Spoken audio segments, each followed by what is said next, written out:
Selamat siang semuanya. Apa kabar hari ini? Sudah makan belum? Ya sudah, kalau begitu sebelum kita memulai materi dan mulai pembelajaran pada hari ini, Ibu akan melakukan ice breaking yang berhubungan dengan materi kita minggu lalu. Ada yang masih ingat apa materi kita minggu lalu? Ya, Lestari? Antonim. Benar. Tangan untuk Lestari.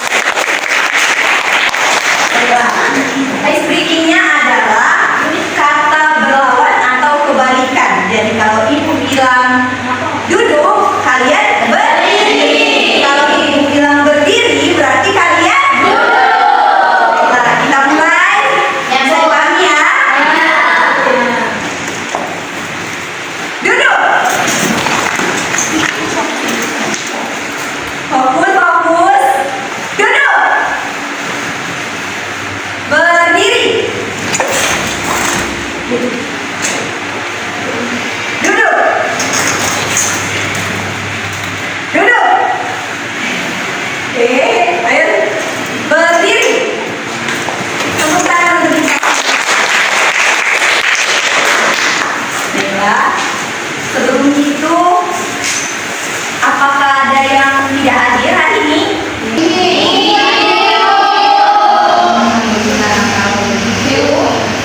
Pada ketua kelas, pimpin doanya. Mari semuanya kita berdoa sesuai dengan agama dan kepercayaan masing-masing. Berdoa. Amin.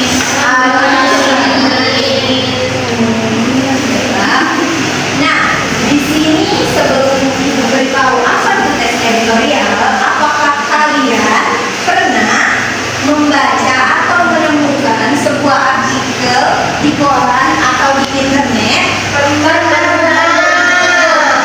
Nah, kalau kalian pernah baca atau pernah lihat, itu yang dinamakan teks editorial. Nah, teks editorial ini adalah teks opini yang ditulis oleh redaksi media untuk menyikapi suatu isu aktual dengan tujuan membentuk opini publik. Jadi, teks editorial ini berisikan pendapat suatu redaksi tentang suatu masalah atau suatu kejadian. Nah, tujuannya tadi yang pertama menyampaikan pendapat dari redaksi media. Yang kedua, mengajak pembaca berpikir kritis. Yang ketiga, mempengaruhi opini masyarakat. Yang keempat, memberikan penilaian atau kritik terhadap isu tertentu atau peristiwa tertentu. Nah, ada pun ciri-ciri dari teks editorial. Untuk diketahui teks editorial itu seperti apa? Yang pertama itu ditulis oleh redaksi yang mana tanpa nama penulis atau lebih bisa kita kenal anonim. Yang kedua, isinya opini terhadap isu. Yang ketiga, disertai argumen dan juga data. Yang keempat, bahasanya formal dan juga logis. Dan yang terakhir, mengandung ajakan atau harapan. Nah, bisa kalian lihat ada berapa struktur teks editorial? Yang pertama itu tesis, yang kedua argumentasi, dan yang terakhir itu kesimpulan. Nah, tesis itu adalah bagian pembuka yang berisi pendapat awal atau sikap redaksi terhadap suatu masalah. Yang kedua, argumentasi. Bagian ini berisi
menyampaikan tindakan atau keputusan yang dianggap merugikan.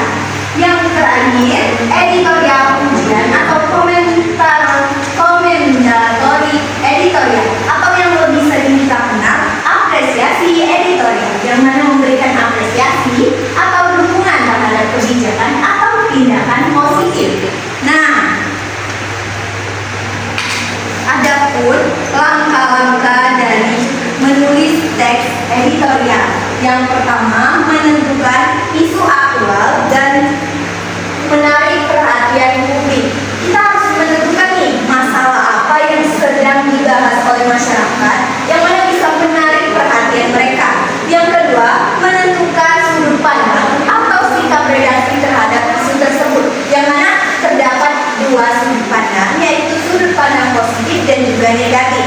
Bagaimana kita menanggapi isu tersebut, apakah kita menganggap bahwa isu itu baik atau isu itu buruk. Yang ketiga, mengumpulkan data dan juga fakta sebagai argumen pendukung. Nah, seperti kata orang, jangan jadi tong kosong nyari minyak, maka seperti itu juga teks editorial. Kita tidak bisa membuat suatu opini atau pendapat tanpa ada yang namanya bukti atau fakta. Nah, yang keempat, membuat kerangka tulisan berdasarkan struktur teks editorial tadi. Nah, struktur teks editorial tadi ada berapa? Ada 3. Yang pertama teks, yang kedua argumentasi, yang ketiga kesimpulan. Nah, kita harus membuat kerangkanya tadi. Setelah kita tahu isu apa yang sedang hangat dibicarakan dan kita memutuskan nih mau sudut pandang apa, kemudian kita sudah ada bukti yang mendukung, maka kita akan membuat kerangkanya tadi. Dan yang terakhir, menulis teks dengan bahasa yang formal dan memperhatikan kaidah kebahasaan. Dan yang Ibu jelaskan tadi, ada yang ingin bertanya atau ada yang kurang jelas?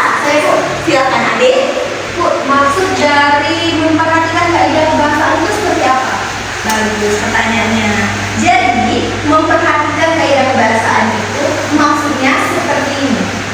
Misal kita membuat suatu teks editorial, kita harus menentukan kita mau menarik pembaca seperti apa. Misal kita mau menarik anak-anak, maka kaidah bahasa yang kita pakai tentu harus bisa mereka mengerti. Dan kalau misalnya kita mau anak-anak kuliahan yang mana mereka pasti ilmunya sudah lebih tinggi dari anak-anak, maka kaidah bahasa yang kita pakai juga harus sesuai dengan mereka. Begitu pula dengan masyarakat, kita tidak boleh menggunakan bahasa ilmiah terlalu banyak untuk menyampaikan suatu berita kepada masyarakat, karena bisa saja terjadi kesalahpahaman ataupun mereka tidak mengerti dengan opini yang ingin kita sampaikan. Bisa dimengerti anak-anak? Bisa. Baiklah, lalu ayo kita coba menganalisis teks editorial. Nah, siapa yang mau baca paragraf pertamanya? Aku, Bu. Cina, silakan. Bahasa bukan sekedar alat komunikasi, melainkan jembatan pemahaman. Dengan bahasa, manusia membentuk relasi, budaya, dan identitas. Bahasa mencerminkan cara berpikir, merasa, dan melihat dunia. Paragraf kedua, siapa yang mau baca? Silakan. Lestari. Namun di era digital, penggunaan bahasa kian tergerus arus instan. Kepedulian terhadap tata bahasa dan makna sering diabaikan. Padahal, ketepatan berbahasa mencerminkan kualitas berpikir kita, berkelanjutan. Baik, dari paragraf terakhir, siapa yang mau baca? Kepada Devilia. Menjaga bahasa berarti menjaga warisan dan nilai-nilai luhur. Bahasa harus terus berkembang, tapi tetap menjaga martabat. Mari gunakan bahasa dengan bijak, sadar, dan untuk bertanggung jawab. Tepuk tangan untuk kalian. Nah, ini adalah contoh dari teks editorial. Cara menganalisisnya adalah dari struktur tadi. Ada yang masih ingat? Ada berapa strukturnya? 3. Nah, tesis itu sering berada di paragraf pertama. Tesis dan paragraf kedua biasanya itu argumentasi.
punya pelatihan. Jadi kalian berbentuk menjadi 6 kelompok, kemudian analisislah teks yang ibu berikan ini. Terima kasih Bu. Terima kasih Bu.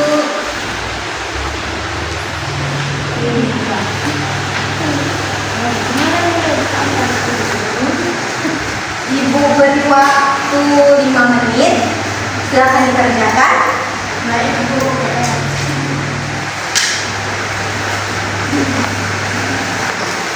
Ini tesis, bukan argumentasi. Ini kesimpulan Tony. Bukan, ini bu tesis. Ada apa? Ada apa? Ini bu, yang di awal itu selalu tesis kan bukan kesimpulan. Iya, betul. Jadi paragraf pertama, ibu ulang sekali bahwa paragraf pertama itu biasanya tesis. Maka ya Bu, terima kasih. Silahkan dikerjakan lagi anak-anak. Ayo. Baik, kalau sudah selesai, silakan dikumpulkan. Belum bu, bentar lagi bu. Ibu hitung sampai 3. 1, tunggu. 2, 2 seperempat. Kumpul lagi ya. Cepat. Iya.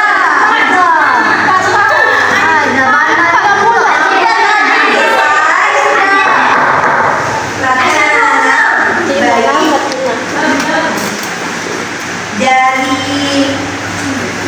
semua materi tadi, adakah yang bisa menyimpulkan apa saja yang sudah kita bahas pada hari ini? Ayo bu, Silakan isi. teks editorial adalah tulisan yang berisi pendapat redaksi tentang suatu peristiwa dan strukturnya ada 3, yaitu tesis, argumentasi, dan penegasan ulang. Bagus sekali, tepuk tangan untuk Messi. Nah, jadi teks editorial adalah tulisan opini redaksi media massa yang membahas isu-isu aktual dengan tujuan menyampaikan pandangan, membentuk opini publik dan mempengaruhi pembaca. Teks ini bersifat argumentatif, yaitu disertai alasan dan bukti serta persuasif yang untuk mengajak pembaca setuju dengan pendapat.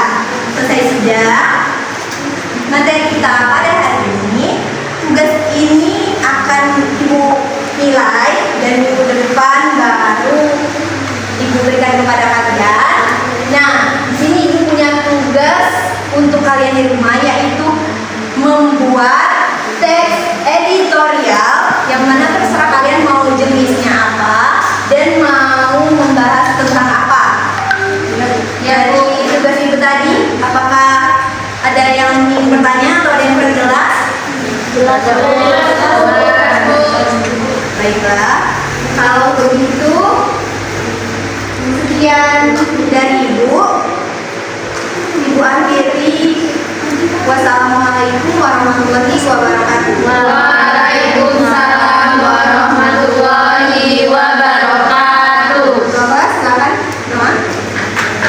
Baiklah, untuk menutup pembelajaran kita pada pagi hari ini, mari kita baca doa bersama-sama sesuai dengan kepercayaan dan keyakinan kita masing-masing. Berdoa mulai. Amin. Doa selesai.